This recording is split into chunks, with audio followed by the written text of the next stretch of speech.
everybody, how's it going? It is January the 16th, 2021, just after 4 o'clock Eastern here outside of Toronto, Ontario, Canada. This is Fandom Empire Live, and we're coming to you today, this afternoon, with a Halloween / horror roundtable. So today's show is going to work a little bit differently than the shows you're accustomed to getting lately. Basically, what's going to happen is we're going to talk Halloween. We'll probably dive into Friday the 13th, Nightmare on Elm Street, Scream, Frank Riker's favorite, and so much more. And then we'll have time for all your questions. Well, not all your questions, but we'll get to as many of your questions as we can. Again, if you want to be guaranteed to have your question and or comment answered on the show, send in a super chat, support the channel on that level. It would be greatly appreciated. We're going to talk about certain fan takes on the episode as well. There's some things I want to address that have been happening, not just on our streams. They've been happening on a lot of people's streams. And I also want to address a couple of the inbox messages we've got. You can call it hate mail. And then at the very tail end of the show, we're going to outro two of the hosts. And Tommy and I are going to give our little review of Smallville episodes 5 through 11. But without further ado, the people that you're actually here to see, the roundtable guests for this afternoon. First up, she hasn't been here in a while. She is a production assistant on Haddonfield the Vanished and various other projects at Fandom Empire. She has her own show coming on this channel in a tentative release date of March alongside my lovely fiance Jade. It is none other than Kennedy. How's it going? Good, how are you? I was good right until I seen Tommy's camera is fucked up, so I'll work on that. And I thought you were gonna say until you saw my face. I was like, that's accurate. No. We would never say anything like that, nor is it true. We're happy to have you back. It's been too long. It's good to be back. It's good to be Since back. Last year. I know it's been an entire. I mean, it's a different year since we've seen you. It's crazy. Right? Insane. Well, really only 3 weeks, but. You know, one of the most common questions I get is, when are we going to see anything from Haddonfield the Vanished? And it's like, well, we've already showed you guys some behind-the-scenes stuff, some bloopers, some pictures. The teaser will be ready when it's ready, and if I'm being completely honest, we need to shoot a little something for the teaser. And up here in Canada, that's not even possible at the moment. So, to be determined. Rest assured, the movie's coming and all that good shit. Also on the show this evening, she is the co-host of that show we mentioned that doesn't currently have an actual title. She also happens to be my fiance, unless she, cancels that sometime in the next hour and a half to 2 hours. Jade, how's it going? It's going good. Oh, it's you. You're the one with the banging. No, that wasn't. Oh, that is me. It is you. That's the stand, not Is it the stand or is it the screen hitting off the mic? I think it's a stand. Really? You might have to talk. Oh, no, it was the screen. It was a screen? Alrighty. Look at that. You're already down here breaking things. Listen, this is my office starting Monday, so. Yeah, I still don't know how I feel about that. And last Just hope she doesn't have to do Zoom calls for work. I think that I do for like my retraining since I've been gone for a year, and I so badly just want to, like, there's a Michael mask behind me that's just going to come down. There's so much. They're going to be like, what the fuck? Who said the Michael mask's coming down? No, I mean like making it closer to me. Yeah, we're definitely having some connection issues on Tommy's side. I'm gonna get him out of here and bring him back in the meantime. So, ladies, I'm going to throw you under the bus right here, right off the bat. And even though your show's probably a couple months away, why don't you guys take some time? And I know you guys are still in the very early stages of what's going to happen, but maybe give the audience an idea of what they can expect when your show does debut while I try to figure out whatever the hell's going on with Tommy. Kennedy, do you want to tell them? I was going to ask you if you wanted to tell them. So basically we're going to be doing a horror true crime, paranormal, conspiracy theory show. We're going to watch a movie that goes along with it, or watch like a podcast or something that goes along with what we're going to talk about that week. And then we're going to analyze how the movie was like either accurate or not accurate. And we're going to also tell you about like what actually happened. Yeah, that's about it. Maybe do some watch-alongs. Maybe. Might be a thing. Always up for watch-alongs. Awesome. Right? Sean said about there's one specific thing that he said earlier for a watch along, and that would go perfectly with ours. But you know, it never hit me when you guys started talking about doing that show, because you were trying to keep it to like stuff that actually happened and not fictional things. That holy fuck, the Zodiac Killer was a real thing. It's not just Hollywood fiction. And it's like, oh my god, like. Not only could you guys do an episode on the Zodiac Killer, you could do several episodes on the Zodiac Killer, because that thing went on for years and years and years, and that movie is a beautiful piece of art. Well, there was believed to be like 37, I think, deaths, like murders. So, but only like 5 confirmed, I'm pretty sure.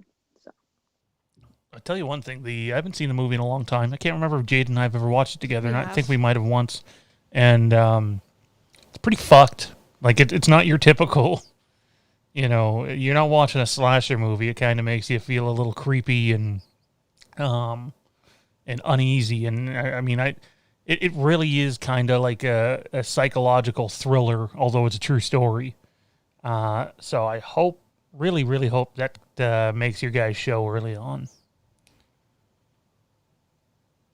possibly. We've already made a list, and I don't think Zodiac was on that first draft. I think Zodiac was on your list. I can't remember. Yeah, I don't think it was on yours, and we were going to cross the list, but honestly never seen it. So we'll have to watch it, and maybe I'll throw it in the list, number 11. I already had honorable mentions, so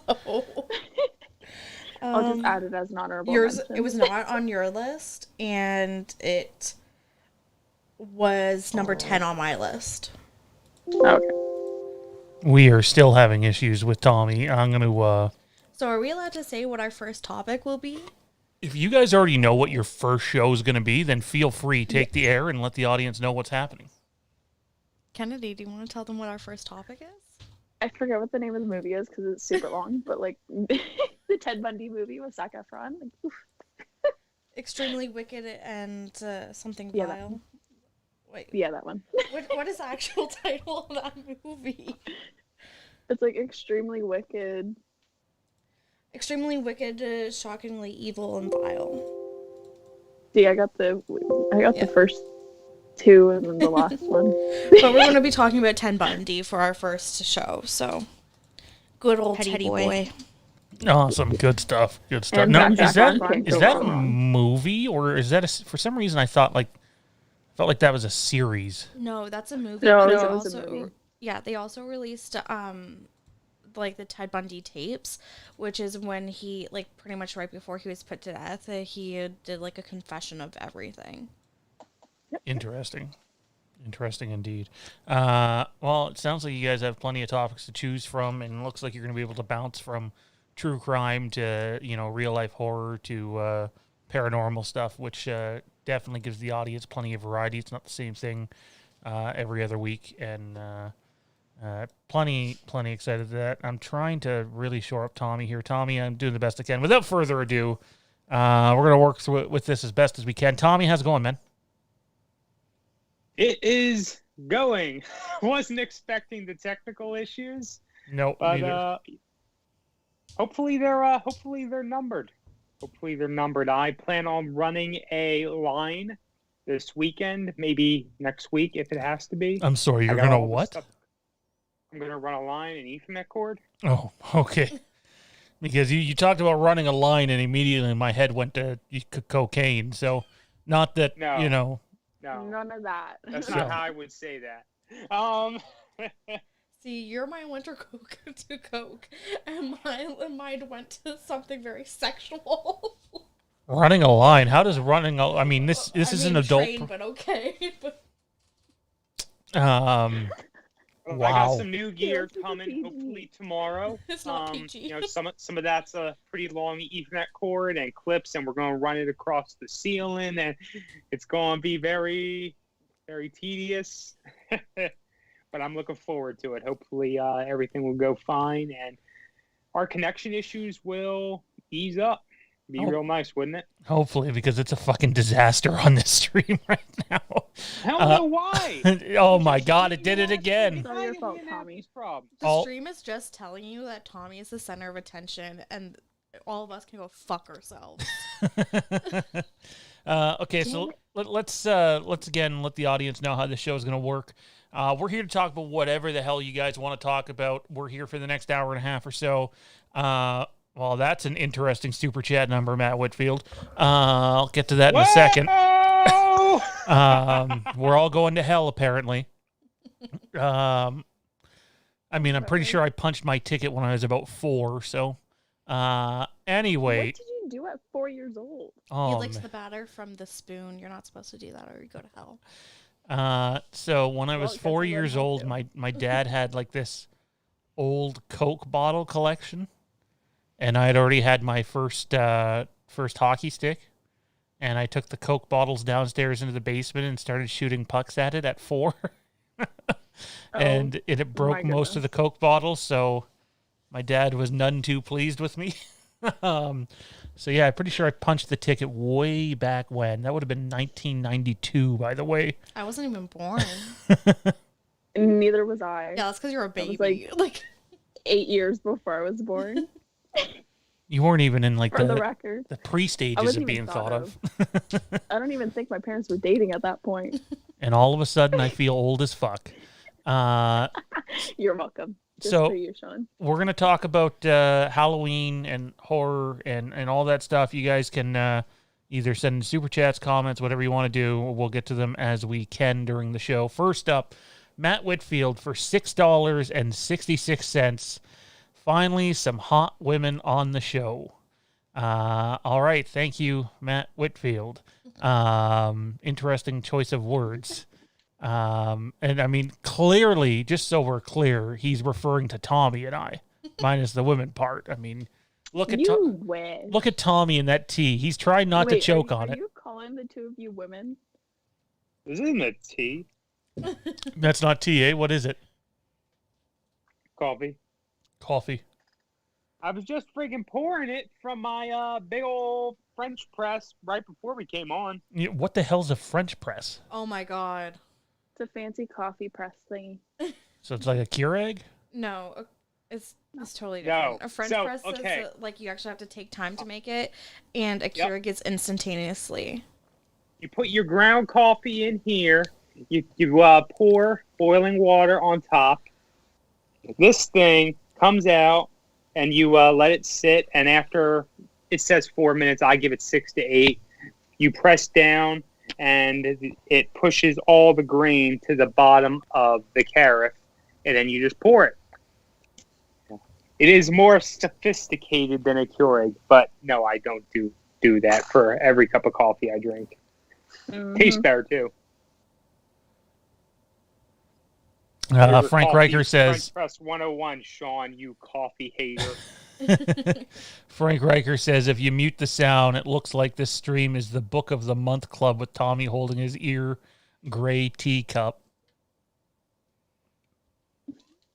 Anyway, let's dive into some things here. Bear with me. I need to rant right off the top. Here we go. And let's just get the rant out of the way, and we can move on to better things. But I would honestly like your guys' take. I already know where Jade and Kennedy stand, and to an extent Tommy, but the audience would probably like to know what you guys think too, since you're on the show, of course.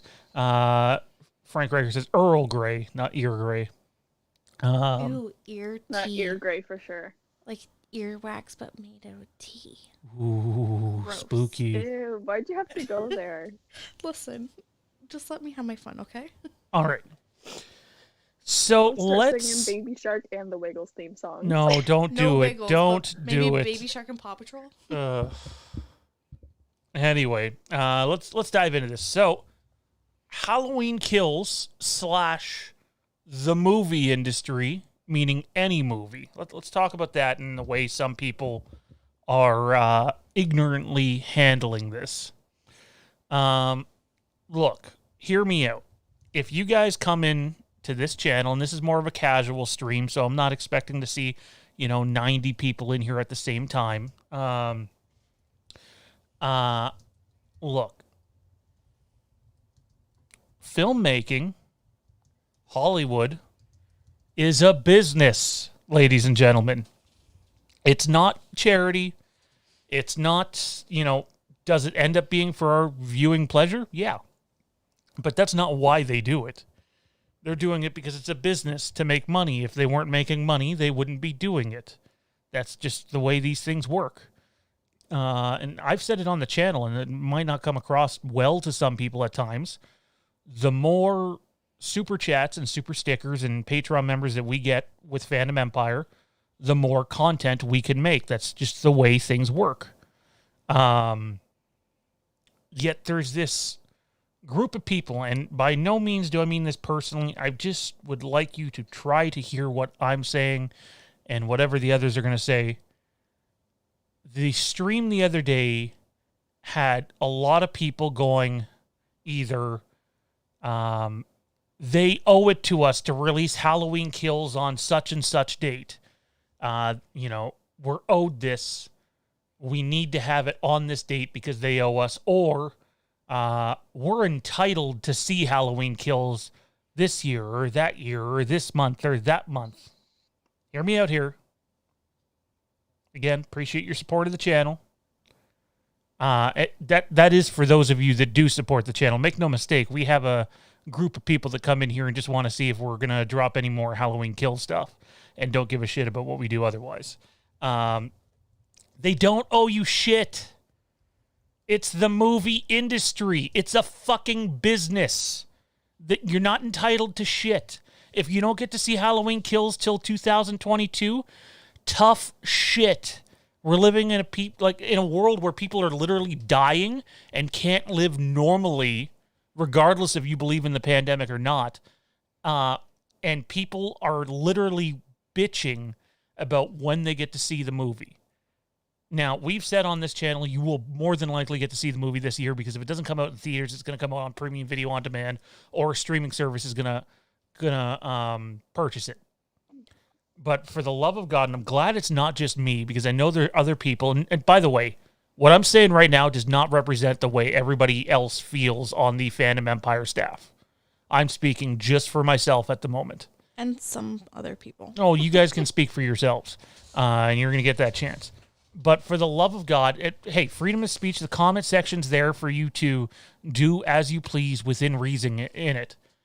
But if you actually believe that they owe you anything and that this isn't a business or you're entitled, you need to give your fucking head a shake.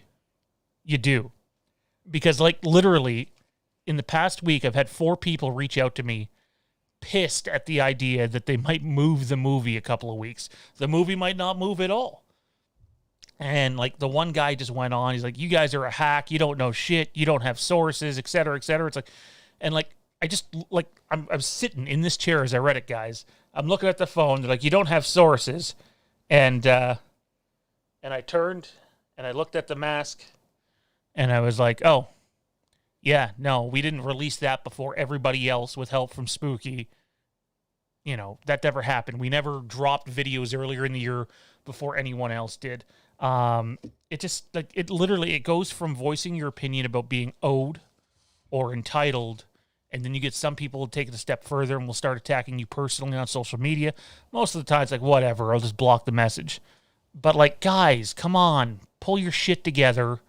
Realize you're probably going to get the movie this year, but it's a business, because if the movie doesn't make money, and I think Jade was saying this the other day, you're not going to get Halloween Ends. That's simple. Kennedy, we haven't had you on in a while. We'll go to you first, then Jade, then Tommy. I need a second to catch my breath. on like Breathe. to add on to that? Is that what we're doing? Just get your 2 cents on the entitled Stop being crowd. selfish. Because like at the end of the day, if like COVID is a thing, if it wasn't a thing, then the movie would probably still be on track. But it's the fact that like everyone had to shut down for a certain amount of time, which pushed editing back, pushed everything back. So like they still need time to get what they need to get done if you want to see the result you want to see. Because like if they rush it, you're not going to get the result you want. That's all. Jade? Okay. So here I go. Y'all thought Sean's rants were bad. You haven't experienced mine yet. But I might tone it down because, yeah. Okay. So, many of you, if not all, know that Sean and I welcomed our first son in 2020 together. I have not been able to do fuck all this year with him. Not a single goddamn thing. We haven't been able to do the mommy and me classes. We haven't been able to do this fucking like swimming lessons. We haven't been able to do Santa photos properly, Easter bunny photos, fucking nothing. And you're worried about a goddamn movie? Are you kidding me? The entitlement off these people. And then like I said in the other chat, like whatever you had your other show, I don't know, all the days are blurring together. If Halloween doesn't make money and they release it just because of you entitled little brats, then they're not going to make money. If they don't make money, you're not going to get Halloween Ends. So what do you want? Do you want to wait 2 fucking weeks? Or do you want the next movie? Simple as that. Pick one. I'm done before I continue. But Jade, stop yourself there before everyone gets worked up. Honestly, if I got worked up in a different kind of way there after that, but oh hey. We're ending the stream now. We're ending the stream now. Okay. PG. I don't It's not even PG. know. No. but, this like, channel is most certainly not PG, just to clear the air. My innocent children's ears. Your innocent children. Okay, Kennedy. All right. My boyfriend just laughed in the corner. Dat asto. Okay. No, but like there's other people that have other shit fucking going on that like we're not able to continue with our lives the way that we should be, or like continue with our lives the way that we thought it was going Did to you be. just say dat asto? Yeah, I did. Yeah. We aren't able to continue with our lives the way that it should be, and we've had to push everything back. So you can push a fucking movie back. Relax over it. Okay. I'm loving this. This is great. This is what I was hoping for. Look, the other thing is we didn't say the movie's being backed up. Sorry. Matt's just like, this show is a hard R. We didn't say the movie's being backed up. We never once said that. We said when you look at the way the industry works and when a calendar gets crowded, people end up bulking and moving. That's the way it works. Oh, can I say one more thing? Okay, so, and another thing, like, all you bitch ass people messaging Sean over how dare you say the movie's getting pushed back 2 fucking weeks, blah, blah, blah, this, blah, blah, blah, that. Bitch, do you think Shauna is the one that says, like, oh yeah, the movie's coming out this day 100%. He has final say in when the movie is? No! He's fucking reporting on this shit. He doesn't have a say in when the movie actually comes out, you dumb fucks. Okay, sorry.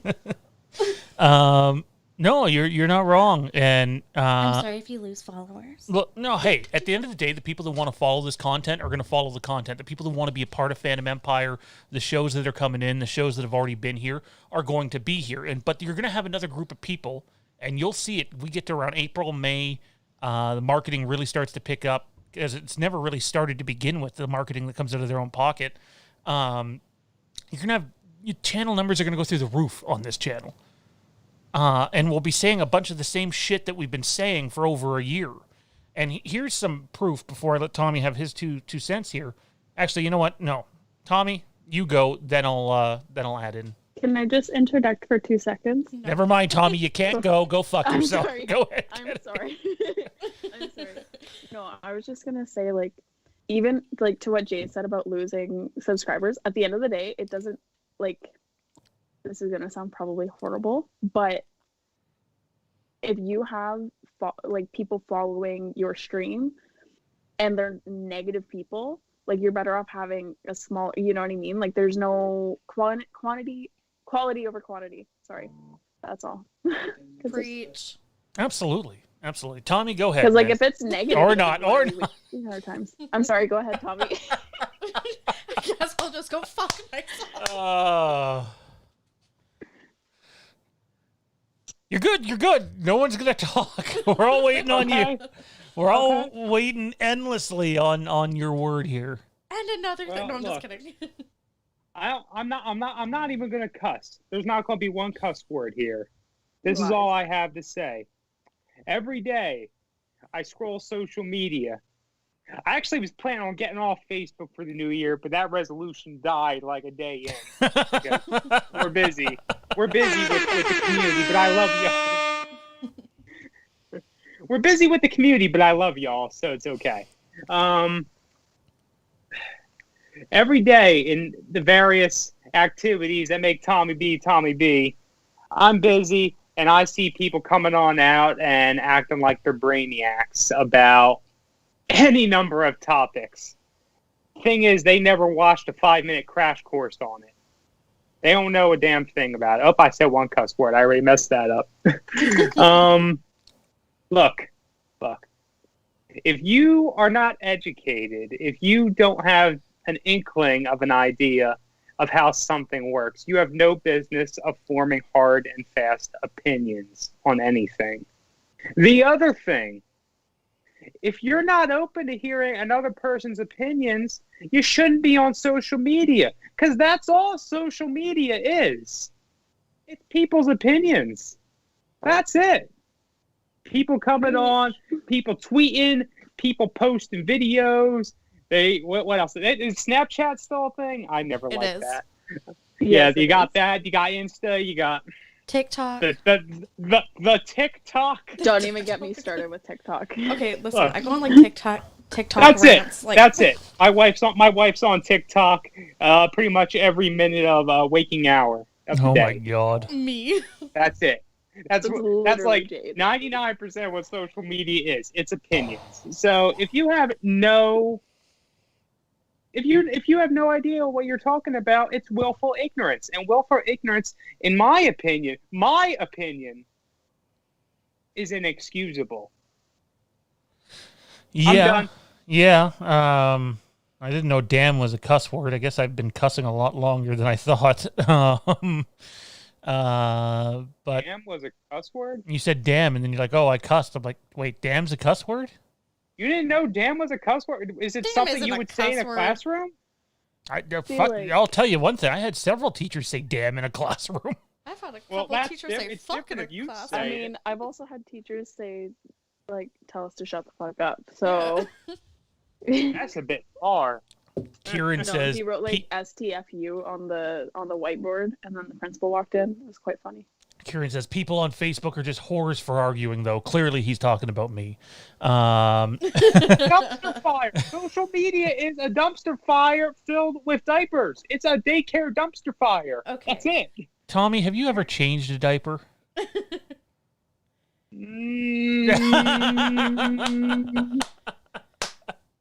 We can. I'm not looking No. forward to that day coming, I'll tell you what. Oh, so that day is gonna come. Not anytime soon, but I was eventually. gonna say, are you announcing something, Tommy? No, I was gonna say, no, do you have a no. Don't misconstrue my words. Do not misinterpret what I'm saying. Tommy's gonna start a GoFundMe for his 7 kids that him and his wife are gonna be having. Oh, all the luck to you. I'll tell you what, if the number was that many, I'd be staying at home. I'd be doing nothing. Tommy, if the number was that many, it would be the last place you'd want to be is at home. Also, if you were at home, I doubt you'd be doing nothing. Good point. I don't know. I'm not a parent. Mom. I can't speak to that. Jason Nike in the chat says, hell yeah, I don't have many viewers, but the ones I have are awesome. Jason, you're doing an awesome job, dude. Love what you're doing. By the way, you were going at that acoustic guitar today. I seen your video. That was fucking awesome. I'm not going to say it. There's 2 females on the panel, but you can imagine where I was going with that line of thinking. Frank Riker says, am I entitled to want Scream 5 to never come out? You are I mean, you're entitled to an opinion. Yeah, no, first of all, just so we're clear. It doesn't mean your opinion is right, but you're entitled to an opinion. Just so we're clear, we're not saying that people can't express themselves or have their opinion on it, but maybe go with a boo, that sucks, I'm disappointed, instead of coming at people for it not coming out. That's all. Right, because this Fuck is... you, I Sean. think is How what we're dare trying to you say. release Scream 5? Because, look, at the end of the day, this isn't an opinion. It's a cold, hard fact.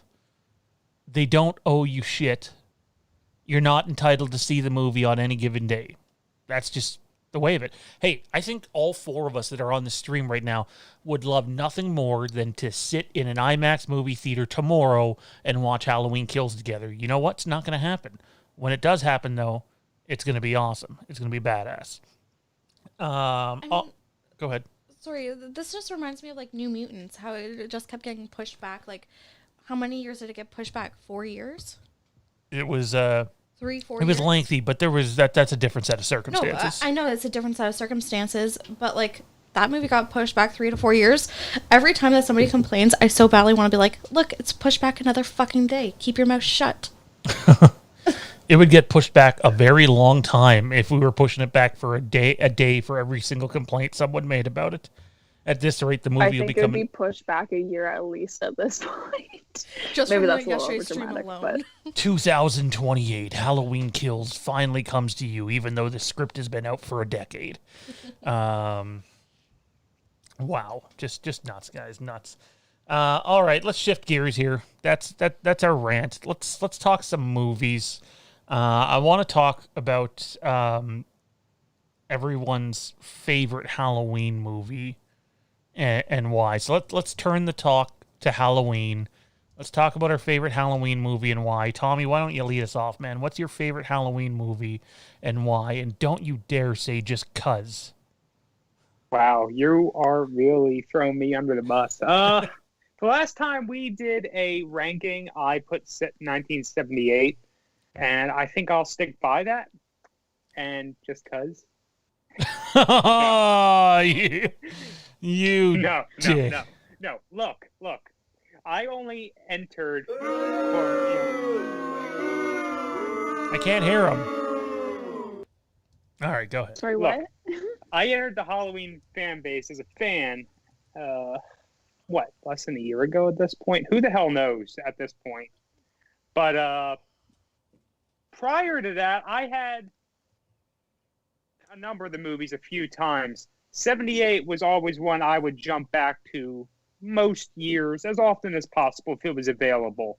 It's just a film I always enjoyed. I grew up watching it here and there. I got some good childhood memories, some scary thinking the boogeyman was going to come out of the closet, so I'll go with 78. Oh, by the way, before we get to any of the anyone else's favorite movie and why, look, if you're gonna come at us on social media, Twitter, Instagram, whatever, do me a favor and use your actual account. Grow a set of balls and use your actual account, and don't come at us from some burner account that has 0 followers and you're following 0 people. Just a piece of advice. Kennedy, your favorite Halloween movie and why? Haddonfield the Vanished, good choice. Or Halloween franchise. all of them, and just 'cause. But yes, Haddonfield the Vanished would definitely be near the top. Oh, you're being serious about that? Just 'cause all of them, and just 'cause. Oh yeah, yeah. There is no favorite. They're all good in their own ways. You know, I seen someone. Okay, we're gonna lose half the audience here when I mention this. I seen someone talking about Star Wars the other day, and got the boo button ready. yeah. Oh my God, he said Star Wars. Yeah, I know. I was getting ready to say you should already boo. You said Star Wars. Where's Kieran at in this chat? I'm waiting for it. He's there. He's there somewhere. So I seen someone post this thing, and it's like, there's no legends, there's no canon, there's just Star Wars, and as a collective unit, they love Star Wars. And I thought, that's cool. There's movies and games and such that I don't like in Star Wars, but same thing with Halloween. yeah, Rob Zombie's movies are a dumpster fire in my opinion, and Halloween 5 is kind of a choke job, but I love the Halloween franchise. So, you know, at the end of the day, it's still, a valid point, Kennedy. I thank you. Jade, how about you? Where's your favorite and why? 3, and you know why. I know why, but the audience doesn't. 3. I just like 3, just cause. I'm not taking that. You don't get it just cause. Why 3? Because that's a controversial pick. Just because is a valid reason. I You don't know have what to else is explain myself to you. controversial? Is the way you said controversial. He says so many things weird. And Controversial. Like, hey, Sean, what's that channel with the news? CP24. It's CP24. You Nobody calls it swine. CP24. It's CP24. No, it's CP24. Christina Dover in But the go chat on. looks like they have a cat in a box. Is that what that is? It is, yeah. Interesting. All right. Well, my favorite Halloween movie, since you guys killed this topic, was Halloween 4 for reasons I've stated many times on this channel. So just cause, No, you don't get it just because. the mood and the atmosphere in the movie, the fact that it's a quality sequel to the first two, it's the return of Michael Myers. The exposition at the beginning of the movie is fantastic. The mask is but it's just one of the most well-rounded horror movies I've ever seen. It's an hour and a half long, but it doesn't feel like it. By the time you're like at the end of the movie, you're like, oh, it's the end of the movie. It feels like it's been 40 minutes, but in reality, it's been like an hour and a half. The pace for Halloween 4 is just unmatchable and something I love. Can I just interrupt for a split second? Yeah. I'm really upset right now because I boy. spent a lot of time on my makeup today. And looking at the stream, I cannot tell how good my makeup looks. It's And because that's of really that light upsetting. right there. So I'll be You know what posting a else is selfie on my upsetting? Insta later. But, like, this is really upsetting because I spent a lot of time on it. She said she'll be posting a selfie on her OnlyFans later, and We're well. saying what the OnlyFans comments. yeah, boy. All right, let's shift gears here. Who in the chat? Oh, sorry, we had some answers in the chat. Kieran says H4. Solid Saturn says H4. I'm pretty sure Frank Rikers is H4, but he would have to confirm or deny that. Get Gronk says 4 is the first one they've seen, and it scared the shit out of them. That's the other thing. My first watch through of all the Halloween movies, no Halloween movie scared me more than 4. Doesn't scare me now, obviously. But when I was very, very young, I was petrified of that movie. So it's another reason it ranks so highly for me. Oh my God, I just really don't care. Sorry, replying to someone in the chat. All right, guys, who in the chat and who on this panel likes a good psychological thriller or psychological horror movie? Something that really screws with your head. Comment in the chat right now. Let us know which one, let us know if you guys like just psychological movies that mess with your head, whether it's horror or thriller. I'm going to kick things off. One of my favorite psychological horror movies is Seven. Seven really fucked with my head. I remember when I seen it, like I'd never even heard of the movie. It had already been out a while. Hopefully Jay doesn't jump over the table and kick my ass. But You tell a story and I will end you. I don't even know what she's talking about there, but The 7 story? I don't remember a Seven story from Okay. you. But the first time I seen Seven, I was on a date, and this girl brought over like this. It looked like, I don't know, I guess it was like a collector's box edition of it. Like she was gung-ho for it. The date was terrible and like could not have had less chemistry. But the movie, my God, the movie was amazing. Brad Pitt, Morgan Freeman knocked it out of the ballpark. Kevin Spacey, one of the biggest scumbags to ever walk the planet, but incredible actor. I love that movie. We absolutely have to do a watch along of that movie. It's a must. Tommy, have you seen Seven? No, I don't think I have. Oh, you're going to like it, man. You're going to like it. Kennedy, what about you? You seen Seven? I have not actually. Oh, this is going to be a fun watch along then. This is going to be a really fun It watch. will be. Jay, go ahead, Kennedy. Nope, that's all. Just Okay. Yeah.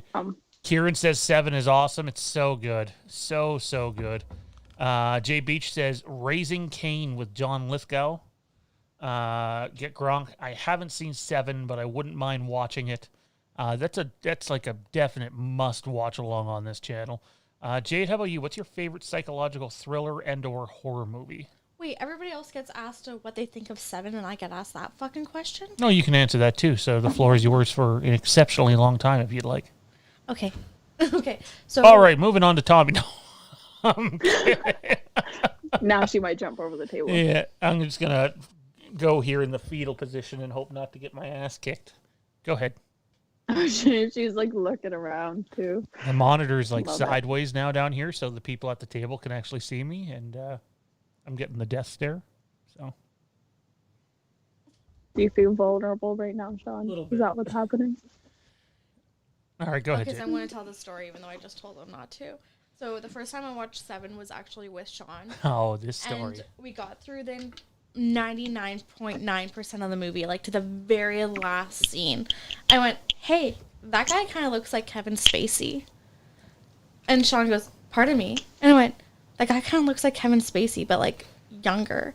And he goes, okay, cool. And then we were watching the ending. Like I said, it was right at the end of the movie, and the credits come up, and it says Kevin fucking Spacey. And I felt like such an idiot. And he made a status on Facebook about it and everything. And now, then for like 2 months afterwards, he goes, hey, Jade, who's that? Just to, like, fuck with me. Oh, it was a moment. It was a moment. Because it's not like she was saying, hey, that's Kevin Spacey. She was saying, hey, that guy looks like Kevin Spacey. And it's like, yeah, because it's Kevin Spacey. It was good. It was good stuff. The chat has lots of stuff going on before we move on to Tommy and Kennedy. Get Gronk says, I haven't seen 7. We already did that one. T. Parker says Hereditary or the Babadook. Never heard of the second one. Babadook was really good. Is it? Is it new? Old? It's what, probably 2015-ish. So it's I could be wrong. It's I modern. could be very wrong. It's newer. I haven't seen Hereditary yet, but I heard it's really, really good. Kieran says Bone Collector's good. I haven't seen that one in a long time. Wayne Gotke in with Fatal Attraction. I have seen that one. Greg Shepard with the classic. Sorry, go ahead, Kennedy. Lights Out was good. I don't know if that counts as psychological. But Ooh, psychological. What about what's that movie with Halle Berry in it? She plays like a bone person. Oh, that's actually a WWE film. Yeah. I don't remember what it's called. But she plays like a dispatcher. I don't remember what it's called, but I know Or the like movie you're talking another about. psychological one is Hush. Oh, that one's... Is Hush with Chris Evans? No. Befriended was another one. Or Unfriended, one of the two. Oh, yeah. Oh, yeah. They're like all in a Skype call. Yeah, they're in a... And like, yeah. they slowly get like held off. Picked off one by one.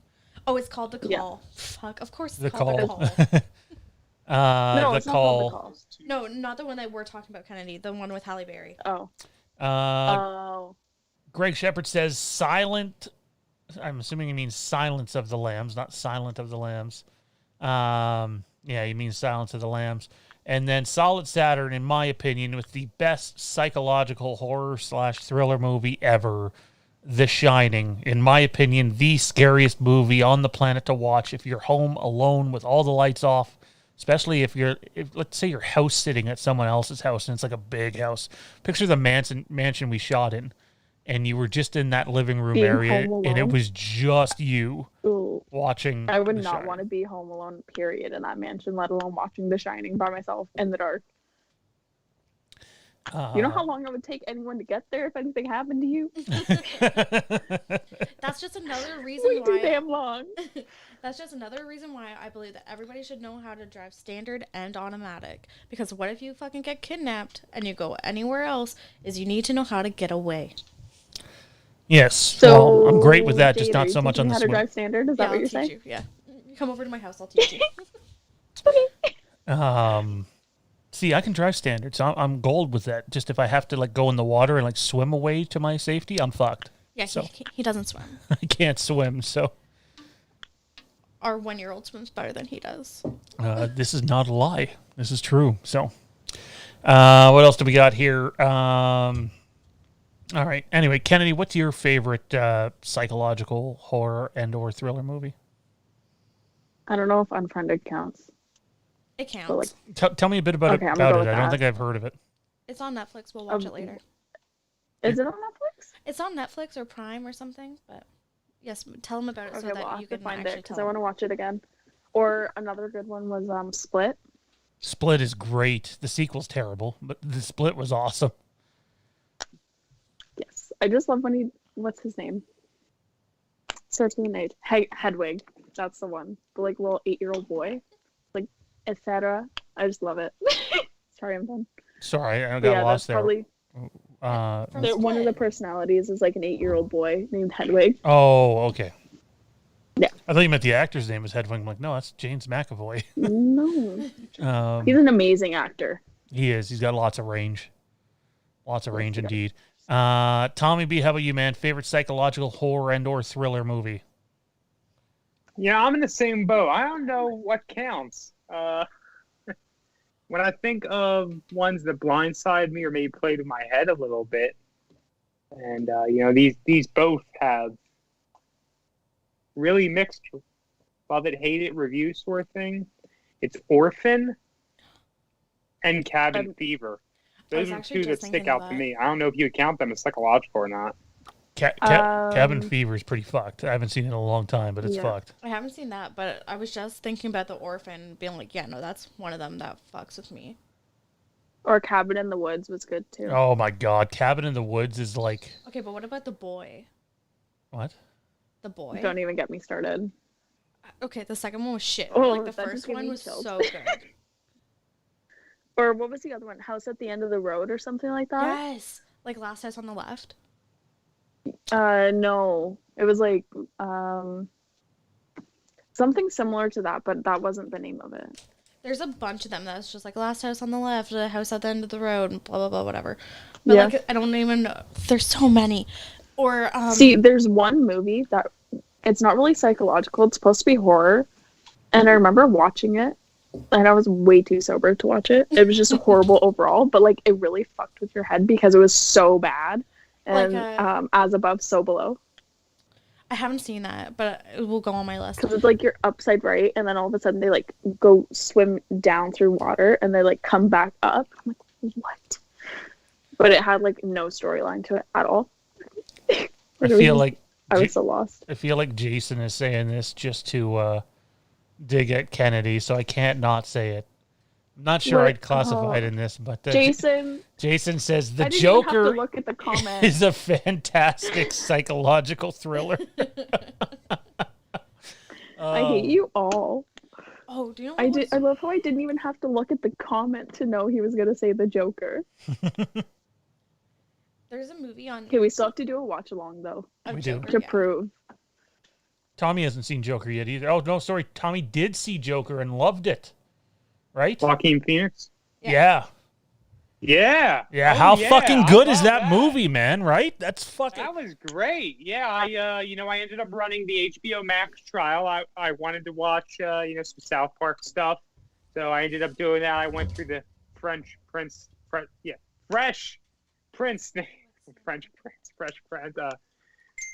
thing they did. Can I we watched. English? I know, right? Joker. Yeah, it was great. It was great. I really, really enjoyed it. I wish I didn't put off watching it for so long, but my poster just fell down behind me on air. Isn't It that just did. wonderful? That is Oh, I missed it. awesome. Wait, I'll watch it in the stream. That's my wife. Oh my god, that's great. Oh my god, yeah. I need to like edit that clip of his poster just falling down and like just keep cutting to it so it's like anyway. Wow. So everyone, Tommy B is looking for some posters. If you have any suggestions, especially of the horror variety, make some suggestions. I might check them out on Amazon. They don't get shown on stream, but I got the original Friday the 13th poster over there in the seat that Johnny/Kennedy usually sits in. And then I have another one that has the, I guess... it's like a Mount Rushmore of serial killers. Mount Rushmore I serial love killers. that Freddy, Jason, Michael, and Leatherface. Isn't there one behind you too that's like Jason and Michael Myers? There's like a big one. Is it right by bad the that door, I don't isn't it? remember? I don't don't think know. it's in here. Yeah, I don't think so. Jade, you'd be able to see it. There's like a big like Michael Myers like right behind. Oh, you. there's like a giant Michael there- Myers yeah, one, but the there's no Jason on yeah, it. Halloween 2018. Oh, I thought Jason was in it. Yeah, no. Okay, so go back to the psychological thrillers. A movie with CM Punk in it, A Girl on the Third Floor.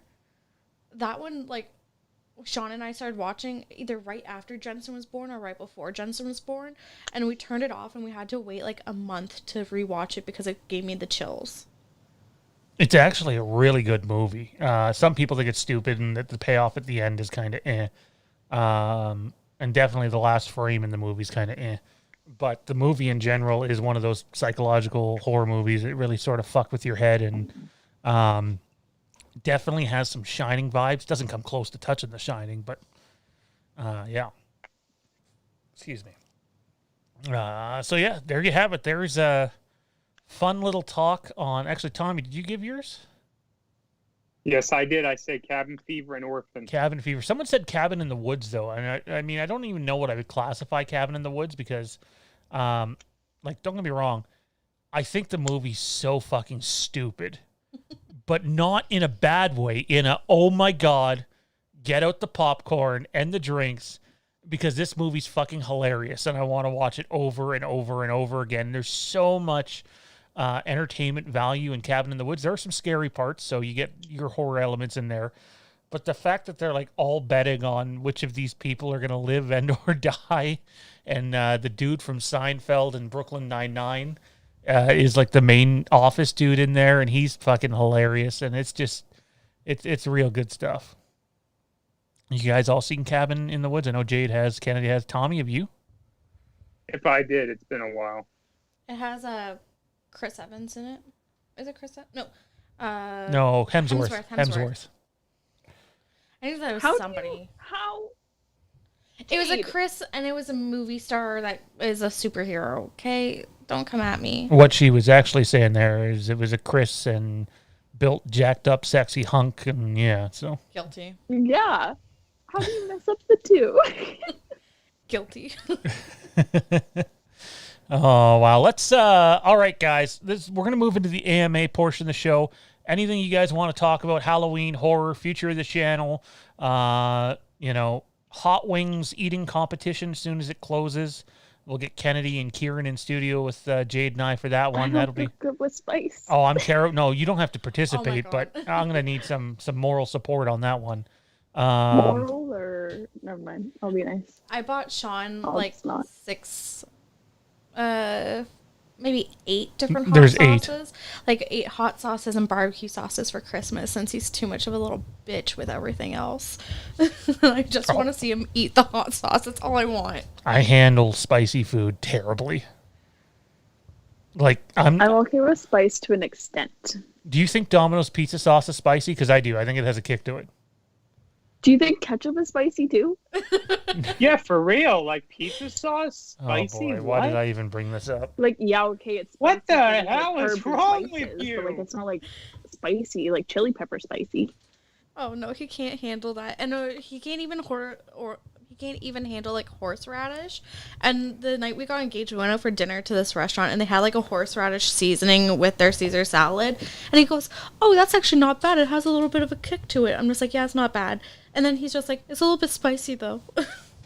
You even said, Horseradish. Do you think garlic is too spicy? I love garlic. See, that's weird because like whenever we're cooking meals, and I'm a pretty fucking good cook, I mix a ton of garlic in there, like a ton. But it's never like, oh my God, I can't handle this. So So then, how, What happens when you sprinkle red pepper, or even hotter, cayenne pepper into something? What happens? That's Because not for allowed me, in our that house. doesn't do much. I love Indian and Thai food and all that.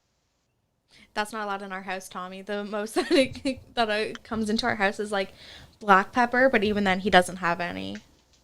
Black pepper? Yeah, he doesn't have black pepper for like health Have reasons. you ever though. made chili before, Sean? Yep. What kind of seasonings do you put in your chili? Oh, I put a ton in there. It's been years since I made a chili though. But you know what I don't put in my chili? Very many beans, because too many beans in Pepper? chili kills the chili. You want to have I some. meant spice-wise, though. Like, do you make it spicy? Oh god, yeah. I've used oregano, garlic, and some other.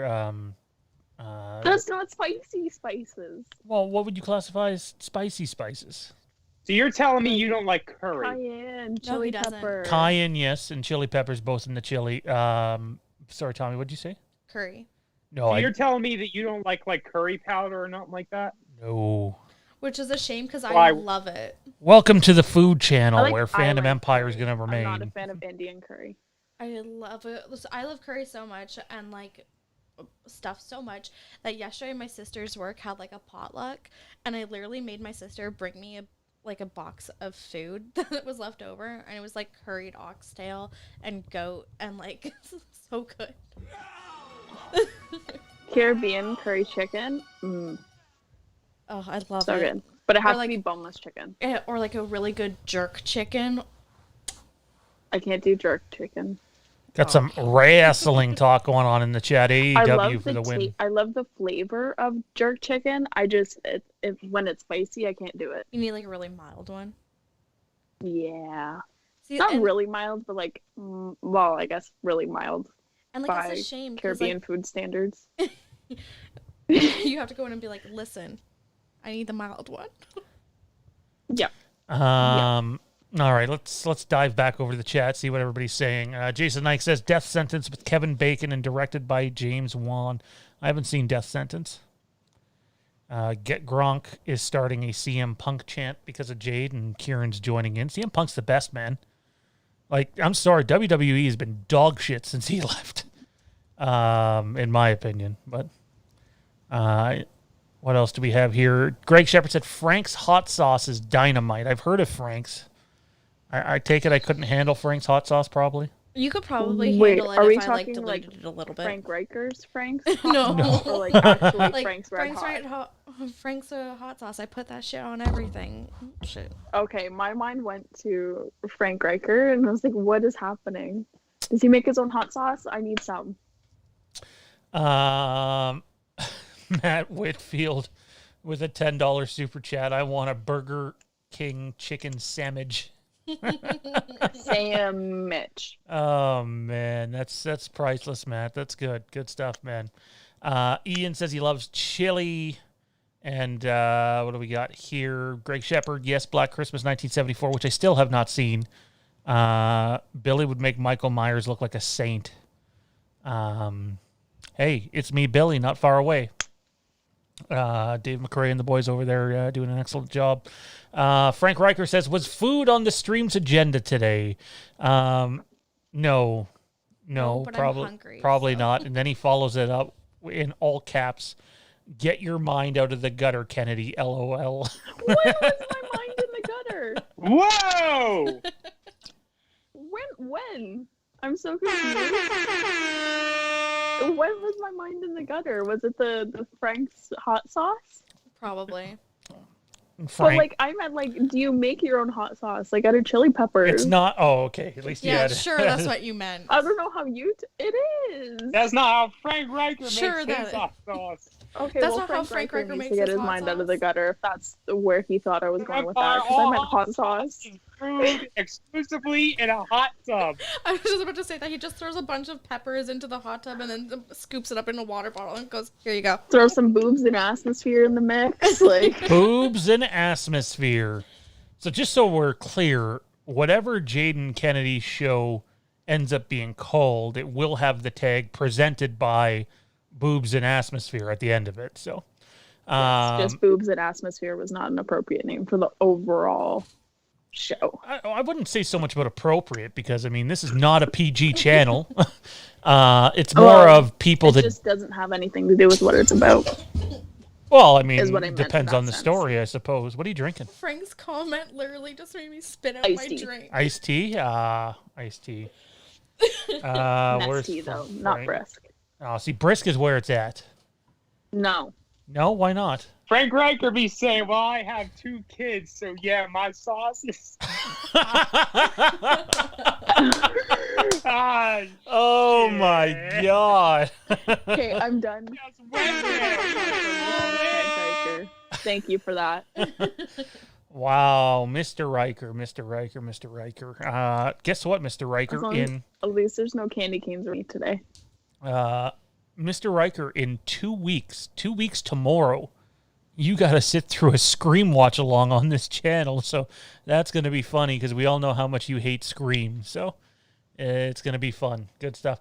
We got some interesting topics to actually bring up here in the chat. I don't want to miss the one because it's like a versus one. Where was it? Slenderman It was versus Michael. Ian, I believe. Yeah, was it Ian? I want to give him credit for it. So Yeah.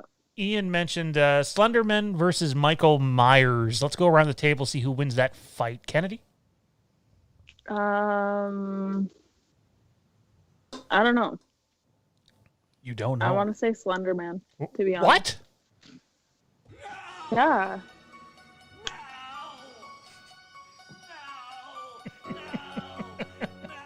Really? That was dramatic. Whenever I can play a Halloween 4 clip, I'm going to take time to play a Halloween 4 clip. So, Fair enough. I'll give it that one. Matt, But like, I so don't know. the closest thing I feel like I'd have to see it, you know? I don't know. That's a hard one. Matt Whitfield says, "Who got the twisted tea? When is Jade going to start doing shots on air again?" I feel like Jade and I should do shots on air. Oh, I feel you know like what we totally do? could. We get Jensen. What ends up happening is we watch a movie, play a drinking game. It would have to be after restrictions left because Kennedy would not be able to make her way home that night, more than likely.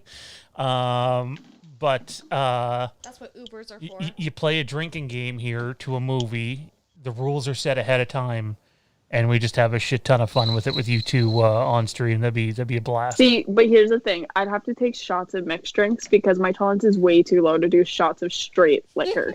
Yeah, Jade did that on stream once, and she was fucked. That night I also Okay, drank a let's full be bottle real. of Jade wine, is done so- after one glass of wine. Rude. We witnessed it at the mansion. Okay, that night I didn't even drink, so Yes, you did. no, I poured You it into had my your cup coffee and then cup and you kept filling it with wine. No, that night I Don't actually lie. poured it into my coffee cup, and then I'm just like, oh, I'm just going to drink it. And then Sean pissed me off, so I never drank it. Oh, He's just that's like, right. You're I drinking, you're remember that pissing me now. off. And I'm just like, fuck you, I'm not even drinking.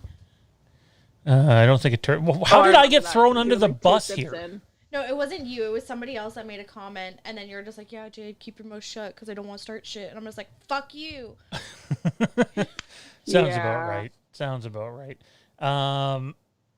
There was something else here too in the chat. Oh, this is going to be a hard one. I don't know how many of us. Actually, I think everybody here has seen this show. Wait, you never let Tommy answer. Tommy answer. Oh, right. We didn't even go around the table. Tommy, Slenderman or Michael? Make the right pick Michael. or you're out. No, I'm Michael. kidding. Jade, Slenderman or Michael? Slenderman. What? No, not even thinking about it. That's it. All right. I'm starting to have second thoughts. Yeah, okay. The boogeyman, guys, the shape, the essence of evil, Michael Myers for sure. Has anybody ever killed somebody in real life and blamed it on Michael Myers? No, they have for Slenderman. Pardon?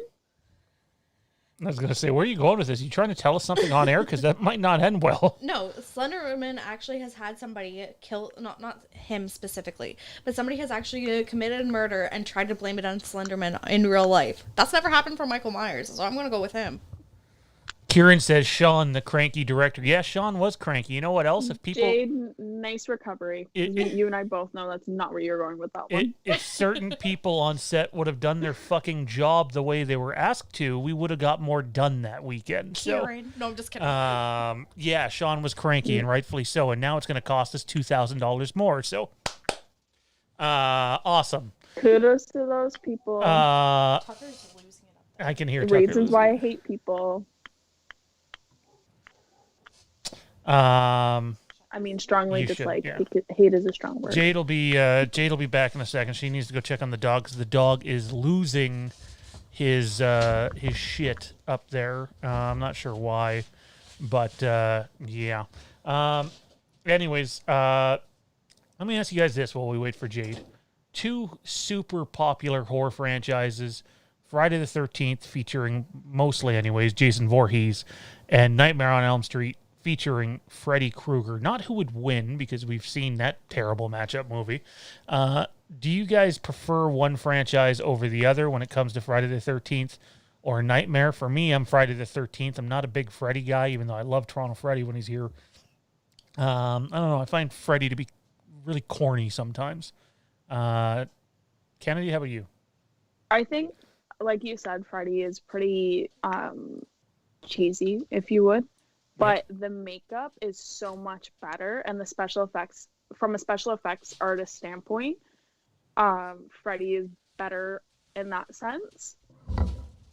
But I prefer the overall storyline, movie execution of Friday the 13th. Awesome, good stuff. So it's kind of like on the fence, but leaning more towards Friday the 13th. Good stuff. Tommy, how about you, man? I am gonna go with Friday. It's just my preference. Kieran says I like the Friday films more than Freddy films. That's just it to me. Kieran says Nightmare has better rewatch value. Wayne Gotke says Elm Street's better written. I wouldn't argue with either of those. I just, again, Freddy takes me out of it a lot, and I think Freddy kind of gets real stupid the further it goes on into the series.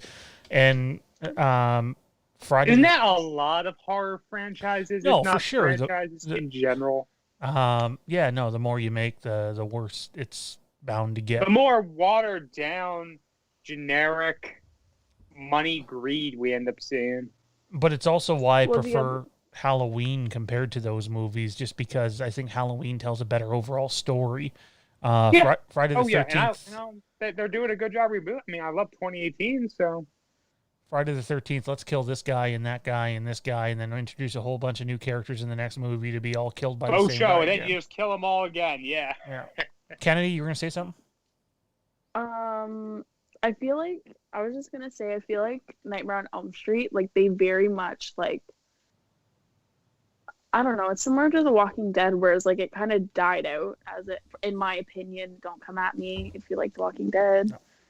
No. Just kind of, like, died out. You know what I mean? Like it. I'm with you. I can binge like Walking Dead seasons 1 through 4 and be like, yeah, all right, I'm good. And then 5 and 6 is kind of eh. Yeah. And then the end of 6, obviously, they introduce Negan, and it starts to get good for a year, and then it goes right back to being shit. And you can only have like so many scenarios for some, we'll call them universes. Like, you know what I mean? Like, I don't know. Frank Riker says... You can only... Go ahead. No, that's all. Frank Riker says the Slender Man from... the Slender Man versus the Tall Man from Phantasm. Boom. I've never seen Phantasm, so I can't really comment. Have to get to it sooner rather than later. Alrighty. Jason Nike. We're gonna wrap up the 4-way live stream with this one, guys. We're already at an hour and 12 minutes roughly. Jason Nike asks, "What is your favorite season of Supernatural?" What is your favorite season of Supernatural? I love that question. Tommy, you and I'll go first, and then we'll let the girls follow up because we'll be outroing them. Tommy, what is your favorite season of Supernatural and why? You know, it's 2021. I only got into the show maybe 4 years ago now. That's still a very hard question to answer for me. But when I think about it, I guess it's going to be 5, maybe 4. Yeah, I think we're going to go with 4. That's me.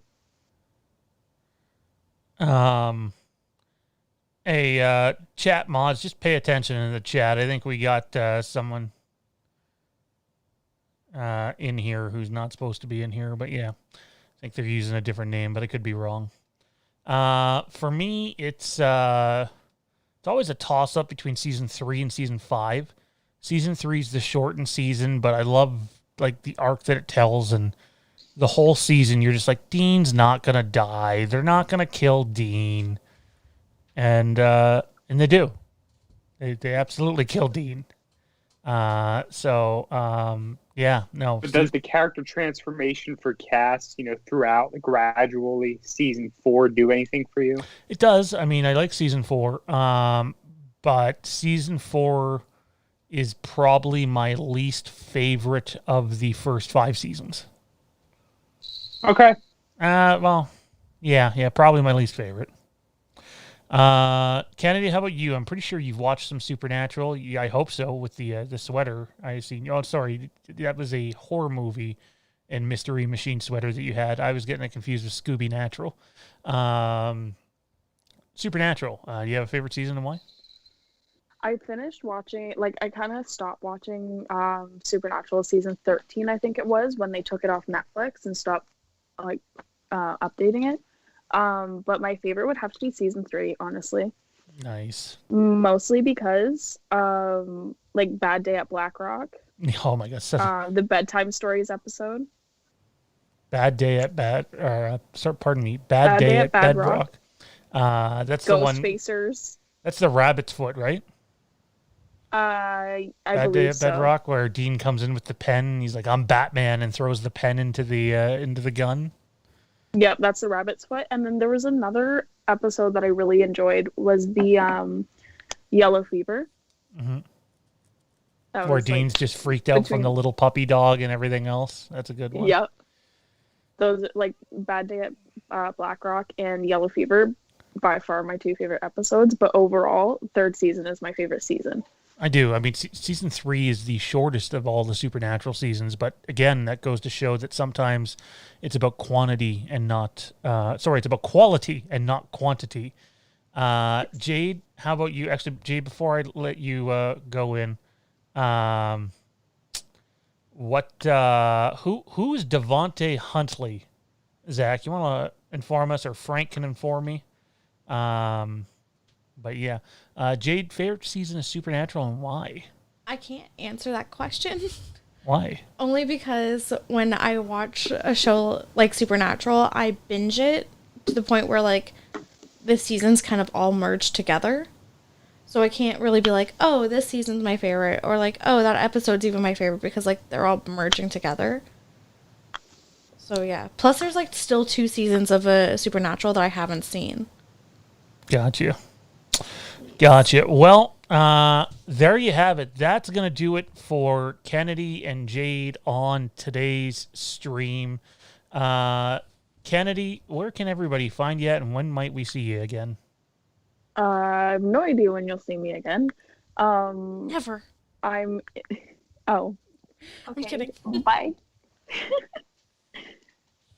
I'm in the Fandom Empire Den. Kennedy Walker is my Facebook, and yeah, that's all I'm gonna plug for today. Alrighty. I've had way too many random people follow me on Instagram, so. Jade, where can everybody find you? Besides my OnlyFans, I'm just kidding. I don't have that. Yikes. Oh, I'm sorry. Are you saying that I can't have an OnlyFans? I'm not saying that. Here we go. Hey, money is money. Money is money. Especially during COVID. Money is money. Dollar bills. Money is money. Yep. I don't care. I'm just waiting for a dirty look. No dirty looks. No, from my boyfriend. Oh. Money is money, There it is. boyfriend. Here comes the line of defense. I heard it in the background, but couldn't make out what it was. Jade, where can everybody find you at? I'm in the Facebook page, which is the Fandom Empire Den. I'm on most of these shows as a chat mod, only because I'm not able to be here in person because of having to watch our son. You can find me on Instagram at _hey_Jade, and I don't use my Twitter, so there's that. Alrighty, well, that is going to do it for Jade and Kennedy. Ladies, thanks for being a part of the stream. I think the next time we should get Kennedy on, pending on restrictions, is either on a countdown episode because that you wouldn't need to be here in person. But hopefully the restrictions change and we can do a couple of watch-alongs soon. I think that'd be a lot of fun. Yeah, for sure.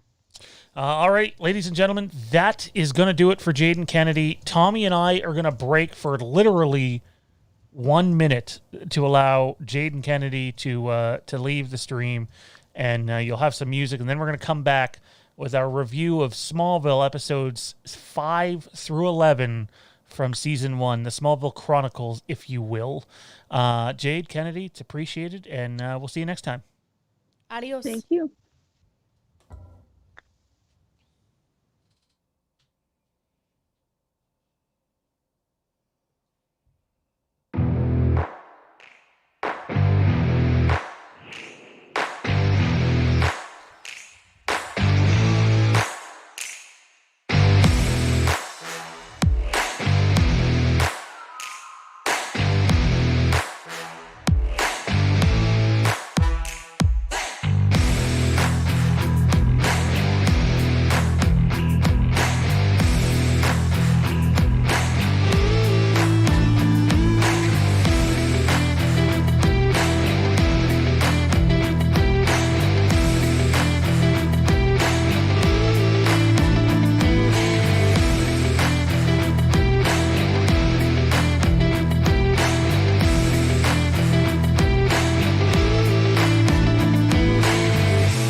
We're back. This is Fandom Empire Live. A lot of people probably just thought that was the end of the show. It's not the end of the show. We're still here. That, or a lot of people just said, fuck listening to you guys talk Smallville. We have no interest in it. But still with us to wrap this one up for the next 15, 20 minutes, or however the hell long it goes. Man, myth, legend, Tommy B himself. I'm assuming Kennedy's just turned her her thing off there and isn't actually here. Let me. And all right, just like that. Then there were two. Exciting. Exciting. I'm gonna do this a little differently this time here.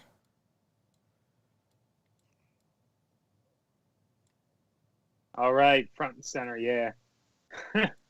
Kinda. Oh, God. Terrible. All right.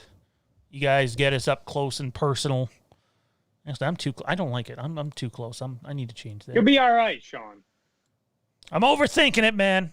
You're Fucking fine. thinking it. Chill out. All right. Somebody save me. Do you skip the intro every time you watch, or do you listen to it? To me, that is I'm not prompted to skip the intro, so I don't skip it. awesome. Come on, admit it. That is one of the catchiest, most fitting theme songs for a TV show that you've ever heard. It's pretty good. I'm looking forward to seeing what it looks like throughout the show. I think you've already mentioned before that it only changes the sequence of imagery once, but they keep the song throughout the show. Yep. So, show start to finish. I know they flirted around with the idea of using Three Doors Down's Kryptonite in their final season. They chose not to, which I thought was the right choice.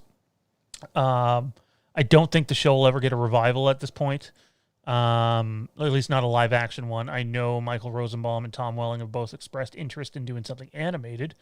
But if they ever do come back, I'd be okay with them switching the theme then. But I just love the theme, man. Like last night, again, this is not PG. I was high as fuck after the hockey game. It was a brutal hockey game.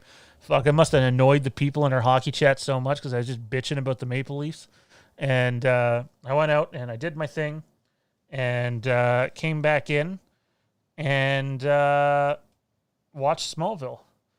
And, you know, I love Smallville. And it's really, it's really hard only basically watching one episode a day, man. I'm just so used to binging everything now. It's like, okay, let's watch 3 episodes, 4 episodes, 5 episodes. And last night was a hard one because before I actually turned it off, the first like 90 seconds played to this next episode. And I'm like, okay, I'm just going to watch episode 12 when I'm here. And I didn't end up doing it. I waited. I actually do need to pull up the list, though, so I can remember which episode is which. We'll start with 5, obviously. I did that myself. Do you need the link? I got it right here. All right. Yeah, I can understand where you're coming from. I'm someone who hasn't seen the whole series. I've probably only seen bits and pieces over the years.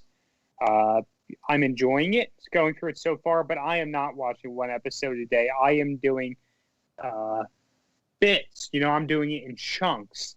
Just this morning, I just watched, I think, 4 episodes. I guess I went through, 7 through 11? Nope, that's 5 episodes, so it was 8 through 11. Yeah, for some reason I thought you were more caught up than that. All right, so let's start with episode 5 here, man. Cool. That's the one that I thought was going to be episode 3 and then thought was going to be episode 4, and it wasn't either of them. And it was episode 5 with a dick named Sean. Fitting. But anyways, I'm torn on how I feel about that episode.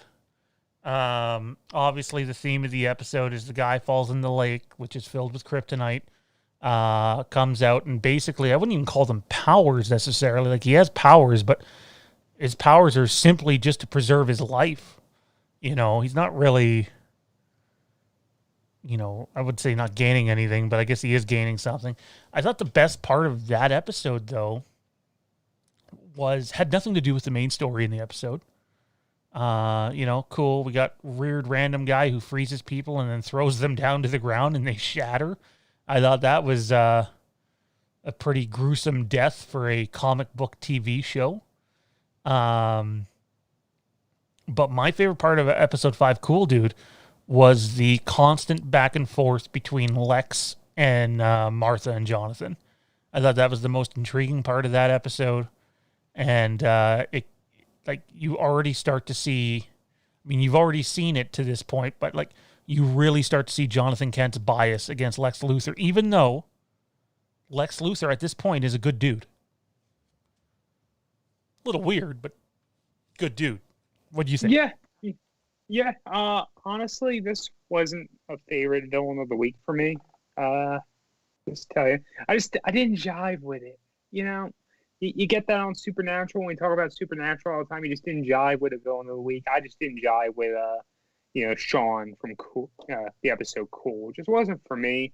I do agree the back and forth between Martha and John were great, but it's nice to see that character development going on for Clark's parents. And I think that probably is one reason why this series is celebrated much more than,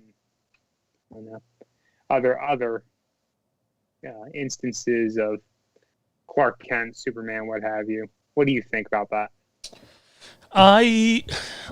There's a reason why this show is not called Superman. It's not called Clark Kent. It's not called the Kents, because it really is about the whole Smallville community. Is Clark Kent your star? He is. But Lex Luthor's front and center in this series. Lana Lang is. Pete Ross is at the moment. A character that was made specifically for this show, Chloe Sullivan. The Kents play a big role into it. And to me, it's what makes the show. I'm not the biggest Superman fan, dude. There's a couple Superman movies. Me neither. By no means. I remember, I think it might have been Johnny and a couple other people trying to convince me to give Smallville a chance. And I just had no interest in it because it's I don't give a shit about Superman, so no. And then, like I said, the last time we did one of these, I was really sick one night and had school the next morning. I wasn't going to go. And Smallville came on at 2 o'clock in the morning or 3 o'clock in the morning. And I watched it, and it was a season 2 episode, I think, that I watched. And I was like, oh, this is actually quite good. So then I watched the next episode the next night like that. And it just became a thing for the next 3 years. That's how I started off watching Smallville. And for me, the show really does revolve around a ensemble of characters, but obviously who's front and center is Clark Kent. All right, let's move forward, man. Hourglass. And Hourglass, it's going to be fun to talk about for a few minutes here because it's the episode that Frank Riker mentioned the last time we were on stream. It's with the lady who can see the future. She touches your hand or your future, one of your futures, depending on how you look at it. And the episode just had a real creepy vibe to it. It's also the episode where the old guy falls into the lake and he becomes the young guy, and he's going after the offspring, basically, to people that, ended up putting him in jail. I adore this episode, man, because it's so, it's foreshadowing of what's to come.